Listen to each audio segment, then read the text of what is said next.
Getting dev error 5476 on Warzone 2? Don't worry, here's a quick step-by-step fix.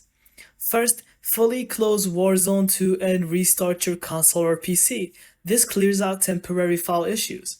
Step 2, check skins and loadouts. This error is often caused by corrupted skins or blueprints.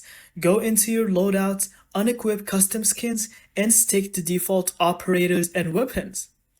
Clear cache. On console, power it off completely and unplug it for 30 seconds. On PC, clear the battle.net or Steam cache. Now verify game files. If you're on PC, right-click Warzone 2 in your launcher. Select Verify Integrity of Game Files to repair missing files. Now update drivers and game.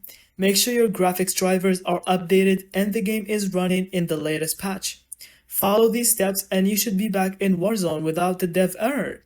Thank you so much for watching. I hope you found this video helpful and don't forget to leave us your thoughts in the comments.